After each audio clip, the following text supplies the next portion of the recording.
In our lives, people don't need to see us. They need to see Jesus.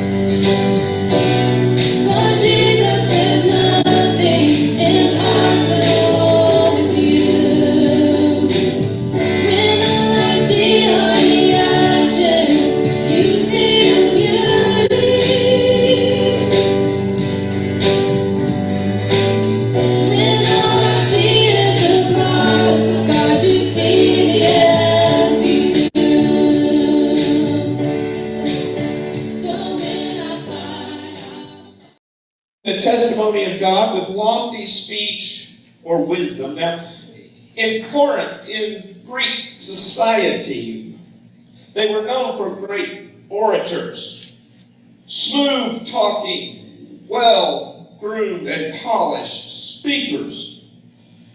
And Paul came to them not with that, with lofty speech or wisdom, but he says, "For I decided to know nothing among you except Jesus Christ and Him crucified." When we look at the simplicity of the message that Paul is going to talk about in this chapter, we realize that the proclamation of the message does not have to be sophisticated. The proclamation of the message does not have to be eloquent. It need not be entertaining. And it does not need human approval. The message that we are going to proclaim to the world is a simple message. We know that its power is made perfect in us through our humility and our submission to Christ. And so it does not have to be sophisticated, eloquent, entertaining, or meet man's approval, but it does have to be centered around Jesus being the Messiah and the message of the cross. Today we have a lot of churches who have Christ-centered messages. But we believe today that we can reform people through giving them a positive outlook on themselves and life by teaching them the philosophical teachings of Christ. We use the Bible to teach people how they can have their best life now, become a better you.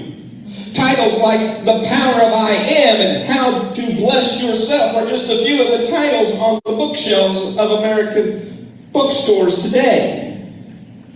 We have a positive, prosperous, greasy grace gospel that is easy to sell to the masses, which will allow them to continue to live without repentance from their debauchery, hypocrisy, immorality, vulgarity, insobriety, apathy, or their coveting. We tell them that you can get to heaven just by reading the Bible and just by living your life by the philosophical teachings of Jesus. But that is not what Paul said. It was not just that he had preached Christ. He had preached to Jesus. He preached to them Jesus Christ and Him crucified. We have done away in our churches today with the message of the cross. The message of the cross is about surrender and humility. It is about us voluntarily, and that's a very important thing, voluntarily surrendering our will.